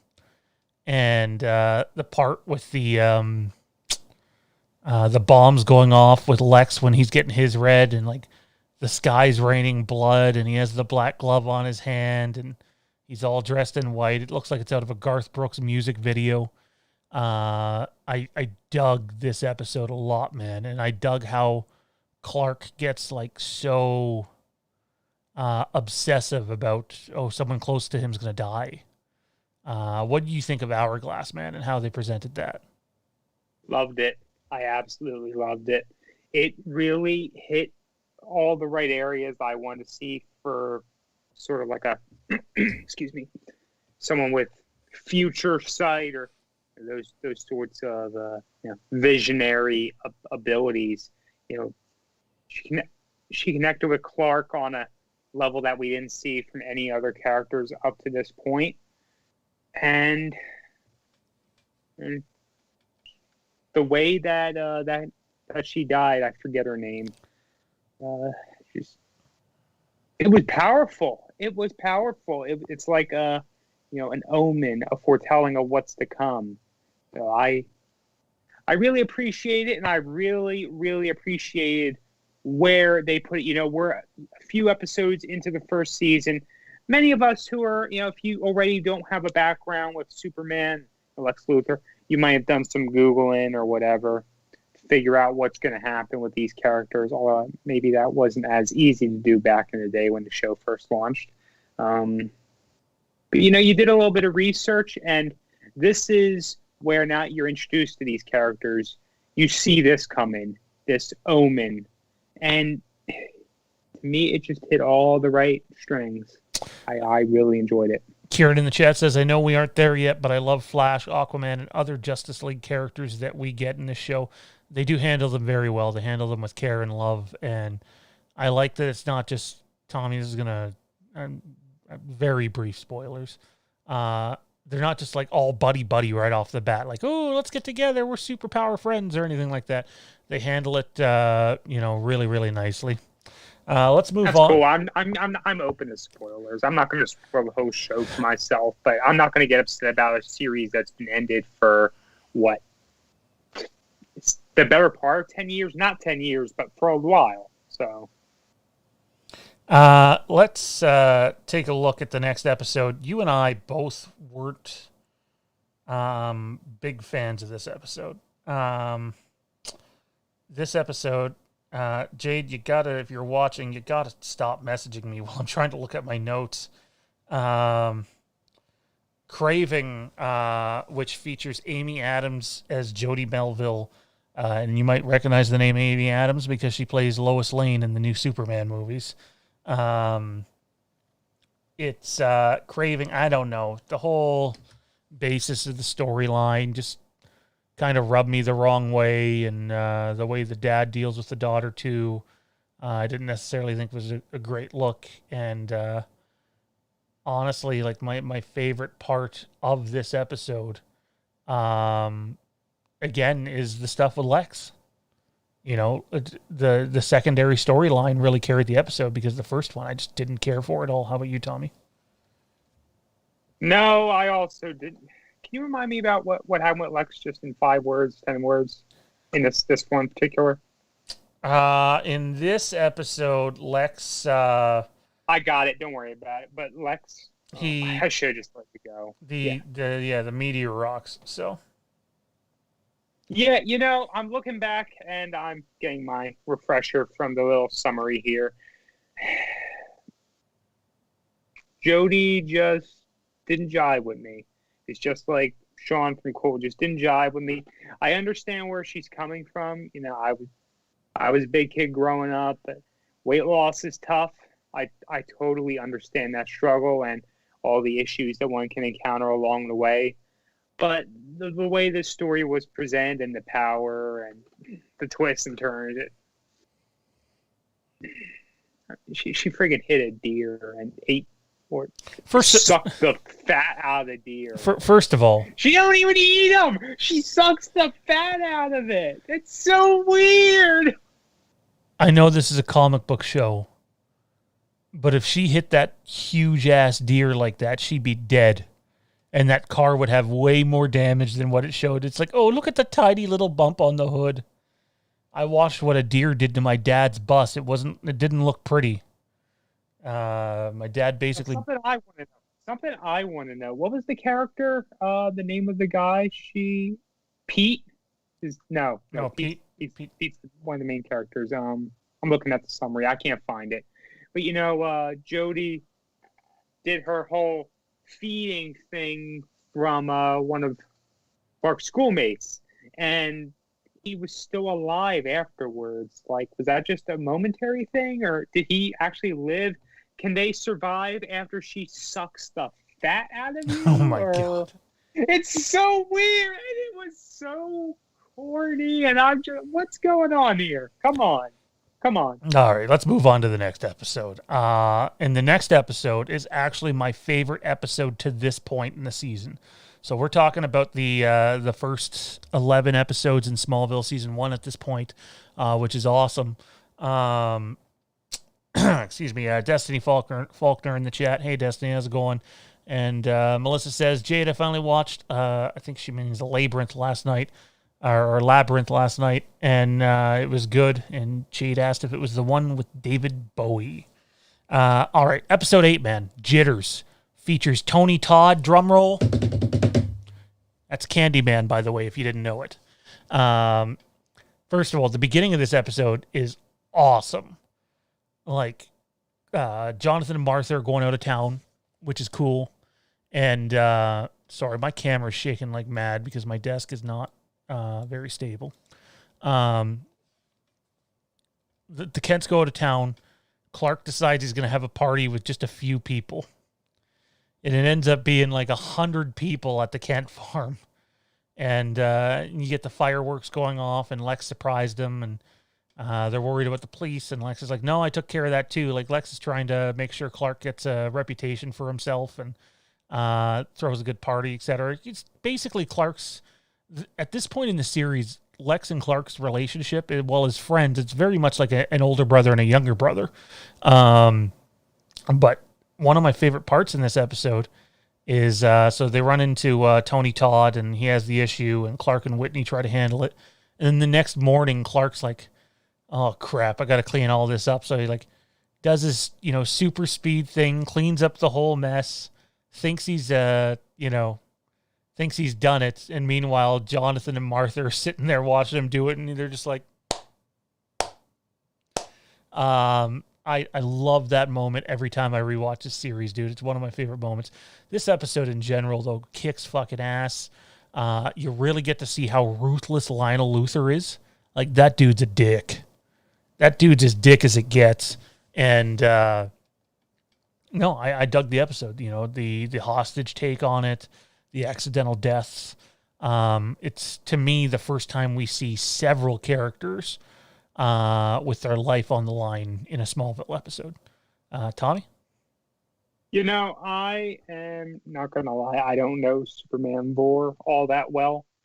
I'm assuming Lionel Luthor is not going to be in anymore by the end of the series. I don't know when that event happens, just based off my assumptions. I'm looking forward to it because I don't like him as a character. Sinister, heartless. These are just some of the words you could use to describe him. And the fact that you lie about something like that in this episode and the way they covered things up, it's just terrible. And you see a little bit of light shine through with Lex. I mean, of course, from Lex and the little background when he's not with Clark, character development we've seen with him, we know he's got his own motivations. We know what's going on in the back of his head. He's a few steps ahead, as always. But, he comes in, you see him shine through, if only for PR purposes, with more of a lighter character, if you will. So.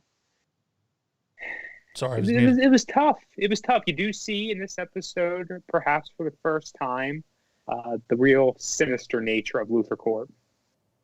For sure. For sure. The whole level 3 nonsense and how much they fucked with that dude. And it's pretty messed up. Where's the episode? I mean, it's hard to do a ranking, especially when we're only 11 episodes in, but like with the 11 that you've seen to this point, is it pretty up? Like, you don't have to give a definitive ranking, but is it on the, upper half of the episodes for you, or? Yeah, maybe 3 or 4, maybe. Awesome. All right, let's move on to episode 9, Rogue. This one's plain and simple. Clark saves the day, and scumbag cop sees him use his powers and tries to, blackmail him, basically, and gets Jonathan Kent thrown in jail, and Lex's lawyers come to the rescue. And I know a lot of people say, well, this is where Lex starts to turn, but it's like, no, it's not. He just wants to know what's going on with Clark. I mean, he has these questions that are unanswered. He should be dead. He's not dead. And, another reference to Alexander the Great that seems to always come up in this show. It just, a really cool episode, but also kind of like your generic character that we follow gets blackmailed by bad dude. Happens in a lot of TV shows. What are your thoughts on that? Something like this had to happen, and it's like you say, generic, blah, blah, blah, so and so, so and so. It was basically necessary to see it, and I feel like the character of Phelan just came out too fast. I guess he was very much built up just to be a one-and-done character, bring him on, kill him off sort of thing. Yep. It was, I had my problems with it. I did. But overall, I thought it was a good, enjoyable episode. You see Clark getting stretched. He's being pushed beyond his limits. And he grabs him, and Phelan almost got his face smashed. Oh, yeah. If, you just imagine that if he went in all out, there'd be nothing left, probably. If someone not named the... if someone not named the Kents raised Clark Kent at that point, Clark would have killed the dude, like massacred him. Oh yeah. Mm-hmm. Wayne Gotke was an excellent point. Lex never had a chance of staying good with a father like Lionel Luthor. Yeah, man. It shows in this episode, it shows in this series all over, but especially season 1. And Lex, to me, anyways, is good basically up until, I would say Lex stays good till into really early in season 5. He makes a stupid decision. And then halfway through season 5 is basically his final, he has 2 paths he can take. And it looks like he's going to choose the one path, and something happens and he chooses another path. And at that point, you see glimpses of redemption for the character, but he becomes the Lex Luthor that we all know. Look, you can have never seen a Superman film before, but just because pop culture, you're going to know that Lex Luthor is a bad dude. But in Smallville, Lex Luthor doesn't start off that way, which tells a more compelling story. That says a lot. I didn't realize it was going to be that long. Yeah. Still, I was thinking 2. No, maybe man. 2 or 3. Maybe by the end of 1, there was some big event. I don't know this series. I think that's interesting. I like Clark, and I like Jonathan Kent, even though I think he treats Lex unfairly a bunch. But Lex and Lionel have the best story arcs in this series, in my opinion. They're really good, really, really good. Really? I'm not going to say anymore. Don't. That's okay. That's okay. Don't Google anything about Lionel. Don't Google anything about Lionel and just enjoy the ride. Okay. I will do my best. Episode 10, Shimmer, which sees the family that's living on the Luther estate. Basically, it sounds like they're like housekeepers, basically. The daughter's obsessed with Lex. I messaged you while watching this episode and said, oh my God, I absolutely fucking love the relationship Clark and Lex have. It's just so good. And I mean, it's all over this episode. This episode is primarily Clark and Lex for the most part. And I dug the episode. I thought it was cool. I think for the whole episode, you think it's the girl, because why wouldn't you? And then it doesn't turn out to be the girl, which is kind of crazy. They did a bait and switch, and it got me the first time I seen it. How about you? Did you think it was the girl the entire time? For Shimmer? Yeah. No, I knew it was the brother the whole time. Oh, really? Really? Well, now I just feel stupid. Thanks, Tommy. Well, no, there's so much more TV nowadays. We've seen the same storylines played over so much, and this episode came out January 29th, 2002. So it's been a while. There's a lot more to go on, and I feel like just based off of what they displayed, I knew instantly that, I wasn't going to peg her as having a obsession with Lex immediately. That's something wasn't necessarily a surprise, but they went in on. But I was I pegged the brother for being guilty. I didn't. I mean, I thought that maybe he wasn't the most upfront person, but I thought it was the sister, man. I did. So you were obviously what far I never more clever. got the full answer for is maybe they did give it in the episode, maybe they didn't. Where was it wasn't a power, was it? He was using some kind of invisibility substance, goo or whatever. What was that? Was that like from kryptonite residue or? I would assume so. You would have to think it's kryptonite residue. Because they never really showed you what it is. You'd have to assume. Like, that's the only thing that makes any sense. So, Zach in the chat says, who agrees Crisis on Infinite Earths ruins the ending of this show? I know I'm not the only one. Jade replied with, I don't think so, Zach. I think it makes it so much better. The ending Clark and Lois deserve. So, those of you that don't know, Smallville had like the smallest, like little 4.5 minute revival on Crisis on Infinite Earths. And look, Tom Welling was very vocal that if he was to return in live action to play any version of Clark Kent and or Superman, it had to be something that was compelling and the story made sense. And because of everything that was going on, they wanted to do something more with him in that, and they just couldn't figure it out scheduling wise. So they got basically this 4.5 minute scene. They wanted to have Michael Rosenbaum actually being that as Lex. And honestly, Crisis on Infinite Earths, the whole thing was handled poorly. Typical CW bullshit things. You could have had a Clark and Lex reunion on screen, and literally all they told Michael Rosenbaum is, we need you for one day on set to be Lex, and gave him absolutely no details on what he'd be doing or how he would be doing it. And basically no money involved at all. It's like, dude, the guy has one of the most successful Hollywood podcasts going around right now. Inside of You with Michael Rosenbaum. Celebrity after celebrity goes on it. He was super successful with Smallville. Went on to Impastor, which is a show that offends a lot of people. And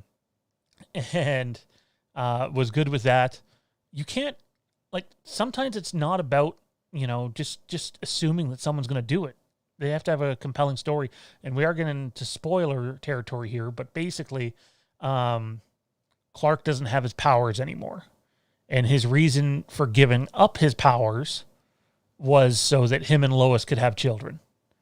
Now, they don't get into why or if he's wearing this one thing that'll come up into Smallville lore a little later on in the series, Tommy. But I think that's awesome. That was one of the things I ruined for myself, blue kryptonite. Yeah, so what I don't know is it something that's permanent, or is it something he's like wearing like Well, a ring or something? Which I think it's the latter. It depends. It depends. There is a permanent. Gold kryptonite is permanent. Blue is not. But so a lot of people go, well, Clark Kent would never do that. And it's like, yeah, he would. Do you not remember season 1, even season 2? As much as Clark enjoys his gifts, he wants to be a dude who has a family. And I thought for this iteration of Clark Kent, they made the right call. Jade, if you can, post in the chat and let Frank know that we are done talking about the spoilers now. All right, Tommy, let's move on to Hug, man. It's our final one here. We went a little bit overtime here. I just watched this episode last night, and I got to tell you, dude, one of my favorite things about this episode is the two characters it follows, Kyle and what's the other guy's name? Bob. So Kyle and Bob. The one thing that I love about this episode, you know, take away Clark and Lex and everybody else that has an impact in this episode, because they do. The characters, and I'm surprised, I mean, spin-offs weren't very popular back then, but when you consider the power that these two characters, who we really know nothing about, that Kyle and Bob have, they had like a spin-off in the making there, basically a completely original spin-off where they could have gone back and told this story of former partners, former best friends, getting these powers, obviously from the meteor shower, and how they eventually sort of split up and went their separate ways. One basically takes the Obi-Wan route, and the other one basically takes the Darth Vader route. And I thought it was compelling, and it was really cool, and I think they had something there. And like, I love when rewatching some of these episodes where you sit there and go, well, I wonder what the secondary character or guest character was doing during that time other than what was going on in the episode that we've seen. But yeah. Thoughts on the episode, man? I enjoyed it. It's very much not a carbon copy of it, but like, you know, this is what's going to happen of sorts between Clark and Lex. And it's compelling to watch stuff like this just transpire on screen. You see these teases of what the audience knows is to come over time. And it's just really good of how it plays into their friendship. And I'm really looking forward to watching this gradual change.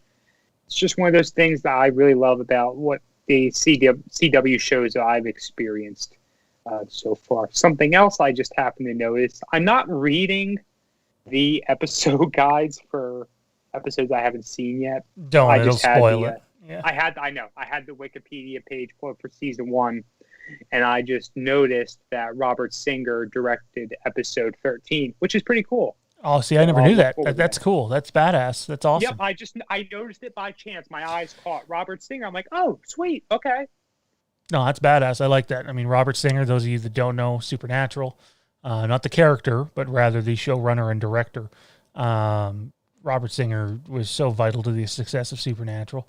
I dug that episode, though, Hug and everything they do, and the two different like worlds they come from and how they each use their power, and it's really cool. So, man, 11 episodes into this thing, even though I watched Smallville a year ago, I love it, man. This is one show that I could rewatch once a year, every year. Supernatural has too many seasons to redo that. I will be taking multi-year breaks on Supernatural eventually. But like, one of my favorite things about Smallville, though, is you actually don't necessarily remember, and I mean, this goes this way for all TV shows, even if you've seen them multiple times, but you don't necessarily remember what episode's coming on, right? So when you turn your next episode on, it's like, what episode of Smallville am I going to see now? And it's like, sometimes it takes a few minutes to remember, and it's like, it's awesome. So like, look at me. I thought Cool was episode like 3 and then 4, but it was actually episode 5. So I did see what the next episode is because of the notes, which pisses me off because I just hate knowing. I like going into it not knowing. Saves a little bit of that surprise. But dude, you're 11 episodes into losing your Smallville virginity. How are you feeling about the series to this point? I'm enjoying it. You know, when I went through Supernatural, I binged 12 seasons, was it, or was it 13? It might have been. I don't remember anymore. I'm really, really, really enjoying this. I'm deliberately going, maybe not slower, maybe not. I might not be going slower, but I'm not doing long stretches of episode watching in the same way that I did Supernatural, day by day by day. I'm doing, well, I'll watch some now and I'll watch a little bit, another day or two later or whatever. I am getting gradually more invested in the series, but what I don't have going for me is I don't have that same build up as, say, you, a fan of the series who you got into it when you were much younger, or say someone who's really into Superman lore and what have you, because I make it no secret, Superman as a character is perhaps the most celebrated comic book hero. But as for a universe, I don't know all that much. One reason I spoiled a lot for myself is because I was trying to figure out, is Lana Lang a original character for this series, and sure enough, she is not. No. So I'm gradually getting in there. One of the things about Tommy B, for all y'all who don't know out there, is while I grew up with my fair share of comic book stuff and heroes, and all, I had a comic book collection until recently. I'm not into Marvel and DC like other people. I saw the newer Batman trilogy in theaters. I did. I saw a lot of Spider-Man movies until the more recent ones. I think the only Superman movie I ever saw in theaters was Superman Returns, and while I enjoyed it as a kid, in hindsight, it just wasn't the best of films for me. It really wasn't. So, yeah, if I had to pick my favorite hero growing up, it probably would have been Spider-Man, but at the same time, I think I like the Iron Man films more in some ways. Frank Recker says, I'll say this, Smallville does not give its long-stand villains, comics in brackets, justice, i.e. Brainiac. So I agree with that, except for the example that you presented. Brainiac's the one that I do think they do justice on, and what he does, but a lot of the other ones that come up, Zod, and, well, again, I liked Zod in season 9, but there's a lot of other ones that come up that they don't do a very good job with. I'll tell you what, I think that's something that's going to start really getting me into this show, when they start bringing on all of these big-time villains that, maybe not the average public, but a lot more folks know about out there. I think that's when I'm going to get much more invested in the series. Around when does that, without spoilers, Sean, around when does that happen? I'm trying to think. Like, you're waiting a long time for some of these villains to be introduced. I assumed. Season 5, I would say. Through the episodes on Hulu, that Supergirl doesn't come in until much later in the series, maybe the last season. That was an accident. Yeah, Doomsday maybe. Sam Witwer is fantastic. That's Starkiller, by the way, Tommy. He's in this series. Nice. He does a really good job. He kind of made it, like, it's common knowledge Lex Luthor leaves this series after season 7. He just wanted out. It was too exhausting for him. He wanted to knew that as well. Experience different things. And I thought I was just going to be, like, so lost without him. They found a way to still involve the character in storylines, though. But Sam Witwer's presence on the show did make it easier for me to swallow the fact that Lex was no longer there. You see, I didn't know Sam Witwer was involved in this show. Okay. Yeah, no, he is. He's very, very good. Just look down at my phone and we have one of those stupid hack live in my mom's basement people harassing us again on Instagram. So you keep it up. I'm sure you're watching this stream right now, you pathetic piece of shit. Anyway, Tommy, that's going to do it. That's 11 episodes in. And we'll come back with 4 or 5 more whenever we talk about it again. We've been basically doing this for a couple weeks now, and we're only 11 episodes in, so that's pretty cool. And yeah, dude, so where can the audience find you at, my friend? The audience can find me hanging out on Facebook. Check out the Fandom Empire Den, the channel's official Facebook group. All you Halloween fans, check out Future of Halloween and Star Wars, Future of Star Wars Facebook groups. You can also find me and Fandom Empire on Twitter and Instagram at TommyB1650 and Fandom Empire Now for the channel, I do believe. Sounds right, Sean? It does, man. And yeah, at Fandom Empire Now, Twitter, Instagram, all those other places. Big thanks to Jaden Kennedy, Chat Mods, Kieran, Jade, Frank, Nat Whitfield. I don't think there was a Toronto Freddy in there today, and I think I'm forgetting someone, but I can't remember their name. No, Tommy's right here. So, all right, that's going to do it for us, ladies and gentlemen. We'll see you tomorrow night. If you're a Patreon subscriber, supporter, whatever, Lampkin Lane Show. We'll see you then. Ciao.